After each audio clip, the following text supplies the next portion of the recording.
Tierra bendita y divina es la de Palestina, donde vivió Jesús. Eres de las naciones cumbre, bañada por la lumbre que derramó Jesús.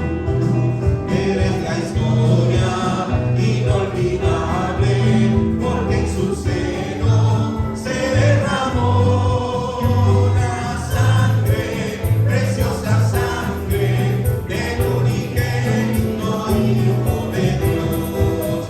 La sangre, preciosa sangre del unigénito Hijo de Dios. Y vamos a leer la versión de la entrada triunfal de Jerusalén según Juan 12, del 12 al 17.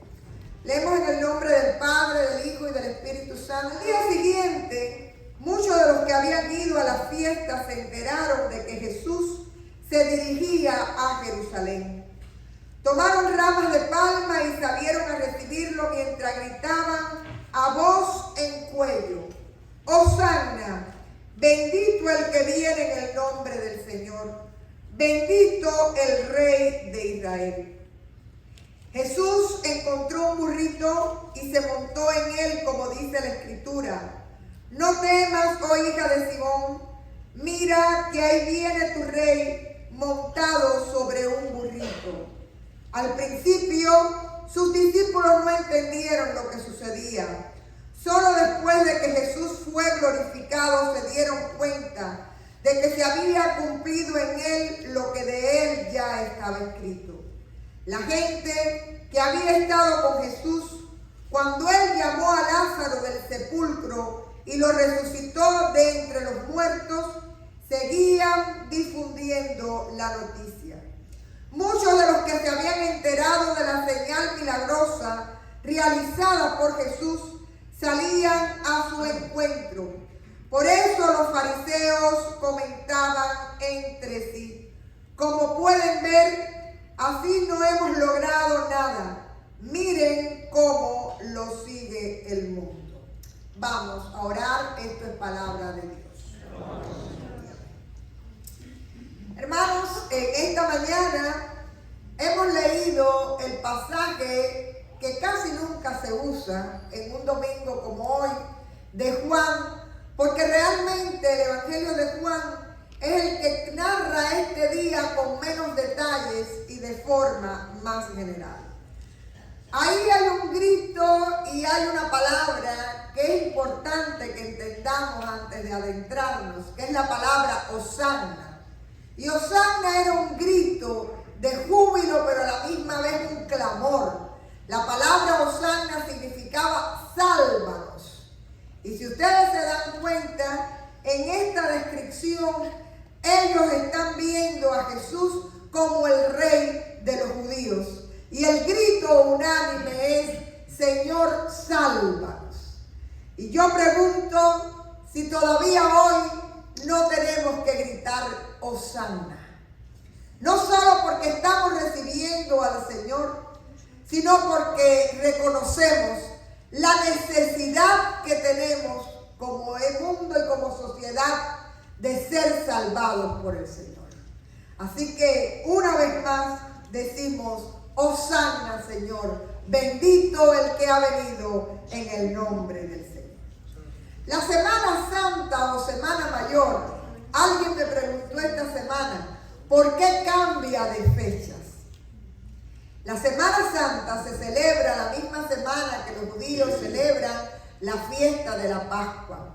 Y el calendario judío es un calendario lunar y siempre se tiene en cuenta la primera luna llena de la primavera para celebrar la Semana Santa. Y algunas personas me lo preguntaban porque, como ustedes saben, hay vacaciones en la escuela. Entonces, si coincidían, no, sencillamente la Semana Santa a veces la celebramos bien avanzado abril y otros años bien temprano en marzo. Es decir, puede cambiar y va a cambiar siempre en relación con el calendario lunar que llevan los judíos. Ahora bien, esta Semana Mayor, ¿qué es lo que nos presenta? Primeramente nos representa los grandes contrastes de la vida. Los momentos de una alegría extraordinaria y los momentos de un sufrimiento también que te lleva hasta el más profundo de los dolores. En esta semana Jesús va a llegar entre gritos de alegría y triunfo para entrar en la ciudad santa, pero sobre todo va a tener que sufrir el abandono de sus amigos más cercanos, un juicio infame e injusto que ha estado orquestado y preparado con alevosía. Va a enfrentar la traición de uno de sus grandes amigos y va a terminar siendo víctima de la crucifixión en la cruz. Y la cruz no solo era un castigo horrendo, sino también era una vergüenza, porque era el castigo que Roma utilizaba para castigar a todos aquellos que eran delincuentes, que eran rebeldes, a todos aquellos que se oponían al imperio. Así que la muerte de cruz no solo era un castigo terrible en cuanto a dolor y sufrimiento, sino también era el castigo que implicaba una vergüenza extraordinaria. Ahora bien, hoy hemos escogido el Evangelio de Juan, porque en el Evangelio de Juan se habla una y otra vez de uno de los hechos que hacen o que firman la sentencia de muerte de Jesús. Ya de por sí Jesús en Galilea era conocido y era una persona que seguía en las multitudes por sus muchos milagros y por sus enseñanzas. Pero hay un evento muy cerca de Jerusalén que ha acabado de ocurrir en unos días antes y es la resurrección de Lázaro. Lázaro, Marta y María eran una familia muy cercana a Jesús, eran amigos de Jesús. Y Marta va a buscar a Jesús porque Lázaro está enfermo.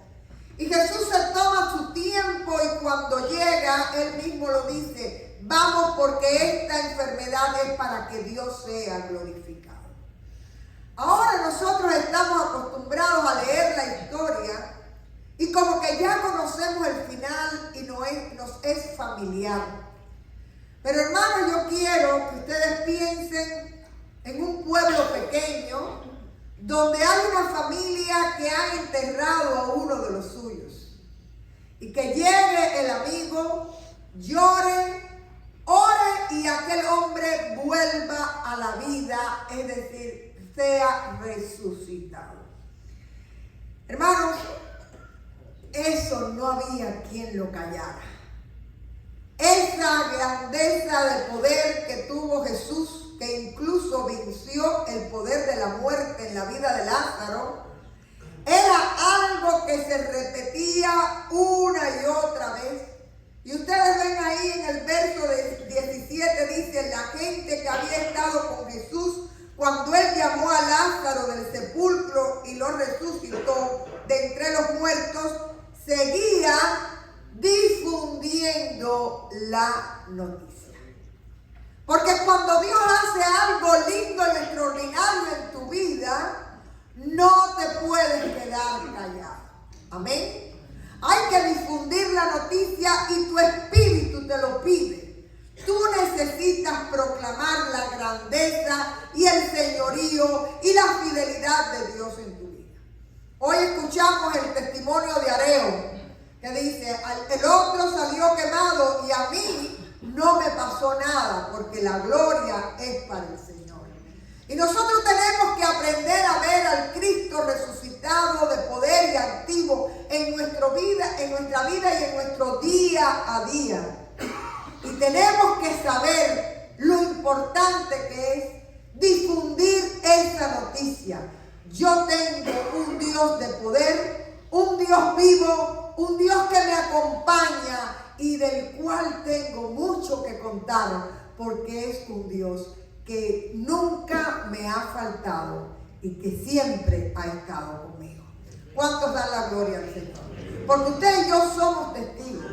Lo que pasa es que a veces hay cosas de tanta rutina en nuestra vida que no nos damos cuenta que son un regalo del Señor. Pero hay que aprender, incluso cada día de vida, cada momento en que usted abre sus ojos y Dios le regala un nuevo día, ya eso es un regalo de Dios. Y hay que aprender a difundir, como dice aquí el texto, a compartir la buena noticia de la gracia, de la misericordia y del amor de Dios para nuestras vidas. Ahora bien, conforme había gente que no se podía callar la buena noticia de lo que Jesús había hecho, hubo gente que realmente tuvo desde el primer momento el interés de acabar con la vida de Jesús, pero no incluso con Jesús, sino llegaron incluso a tramar la muerte de Lázaro. Hay un pasaje después de la resurrección de Lázaro en Juan 11:49 que nos habla de las palabras del sumo sacerdote Caifás. Dice este texto: entonces Caifás, uno de ellos, sumo sacerdote aquel año, les dijo: vosotros no sabéis nada, ni pensáis que nos conviene que un hombre muera por el pueblo y no que toda la nación perezca. Esto no lo dijo por sí mismo, sino que como era el sumo sacerdote aquel año, profetizó que Jesús había de morir por la nación. Y no solamente por la nación, sino también para congregar en uno a los hijos de Dios que estaban dispersos. Así que desde aquel día acordaron matarle. Quiere decir, Jesús no había entrado en Jerusalén, pero sencillamente el clima que se genera después de haber resucitado a Lázaro ya le condena a muerte. Y Caifás dice: es mejor que perezca uno a que perezca la nación. Sin embargo, más adelante, en el capítulo 12, en el verso 9, nos dice también: mientras tanto, muchos de los judíos se enteraron de que Jesús estaba allí y fueron a ver no solo a Jesús, sino también a Lázaro, a quien Jesús había resucitado. Entonces los jefes de los sacerdotes decidieron matar también a Lázaro, pues por su causa muchos se apartaban de los judíos y creían en Jesús. Hermanos, esta primera imagen que quiero presentarles es que siempre han habido personas que intencionalmente están en contra del Evangelio, en contra de la predicación de Jesús, en contra de la persona de Jesús, en contra de lo que Jesús vino a hacer como Salvador al mundo. Y yo les pregunto si todavía hoy no hay enemigos abiertos de la cruz, enemigos abiertos del Evangelio, gente que como Caifás y como esta gente estaban, y los sacerdotes estaban tramando matar a Jesús y matar a Lázaro, gente que quiere silenciar la voz del Evangelio, silenciar la obra redentora de Jesús. Pero dentro de esta imagen también hay otras personas y hay una intención siempre en este domingo de predicar algo que todos los años yo trato de decirles que no es mi criterio. De que los mismos que gritaron Hosanna, 3 días después gritaron crucifíquenlo. Hermanos, las calles de Jerusalén, de la Jerusalén antigua, todavía hoy podemos ver que son calles pequeñas y calles estrechas. Cuando se hacían las grandes festividades judías, que venían todas las personas de la diáspora y además todos los judíos de Galilea y todos los lugares para adorar al templo, Definitivamente en Jerusalén no cabían todas aquellas personas. Y si ustedes leen con detenimiento cualquiera de las narraciones de esta semana, se van a dar cuenta que Jesús es uno de los que no se quedaba a dormir en Jerusalén, porque era una ciudad rodeada por murallas, pequeña, con calles estrechas, y toda aquella multitud no cabía en el lugar. Usualmente en las mismas tiendas que ellos venían en la peregrinación podían quedarse en las afueras o en pueblos que estaban alrededor. Por ejemplo, Marcos 11:11 dice: y entró Jesús en Jerusalén y en el templo, y habiendo mirado alrededor todas las cosas, como ya anochecía, se fue a Betania con los 12. Quiere decir que hay una multitud de gente que viene de otros lugares, de gente que ha conocido los milagros de Jesús, de gente que supo que la mujer del flujo de sangre fue sanada, de gente que supo que la hija de Jairo fue resucitada, de personas que de alguna manera han participado o escucharon cuando Jesús multiplicó los panes y los peces. Y todas aquellas personas son testigos de primera mano de la acción de Jesús. Así que cuando Jesús está camino a Jerusalén, yendo en aquel asno que no es otra cosa que cumplimiento de profecía, pero también símbolo de que Él es un rey que viene en son de paz, hay gente en el camino que le conoce, que tiende mantos, que mueve sus palmas y que gritan: Hosana, sálvanos, porque realmente esperaban del Señor. Aquella gente era la gente que había conocido a Jesús. Aquella era la gente que sabía que Lázaro había resucitado. Aquella era la gente que tenía un testimonio de vida para dar del Señor. Sin embargo, nos dice Mateo 21:10, cuando entró Él en Jerusalén, toda la ciudad se conmovió diciendo: ¿quién es este? Y ahí tenemos el contraste. Los que le dicen Hosana, los que le conocen y los que preguntan: ¿quién es este? ¿Y quiénes son los que preguntan quién es este? La gente de Jerusalén, la gente que luego en la noche le va a hacer el juicio, la gente que no le ha conocido y que no ha tenido una experiencia personal. Hasta aquí me gustaría dejarles dos ideas. ¿Eres tú de los que realmente has conocido al Señor y puedes dar testimonio con tu vida de su acción y de su presencia? ¿O eres tú de aquellos indiferentes que preguntan: ¿quién es este? ¿Por qué es el alboroto? Yo no le conozco y sencillamente no tengo nada que decir. El mundo sigue teniendo todas estas vertientes. Primero, los que se declaran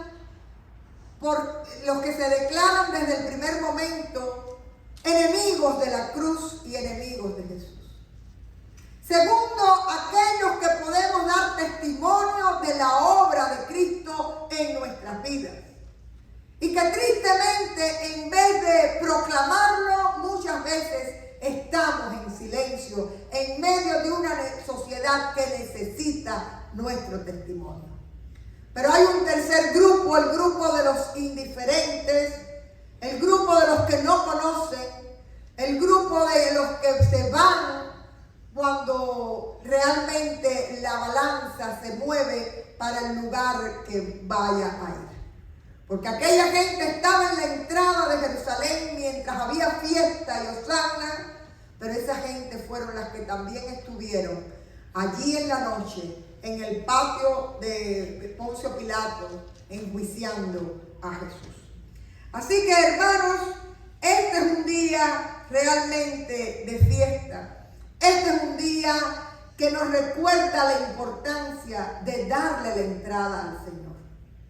Habíamos dicho en la confesión, no valen para nada las palmas si los corazones no se abren también. Y este es un día de invitación para abrirle al Señor nuestra vida, nuestro hogar, nuestro corazón y dejarle saber, Señor, yo necesito realmente tu manifestación en mi vida.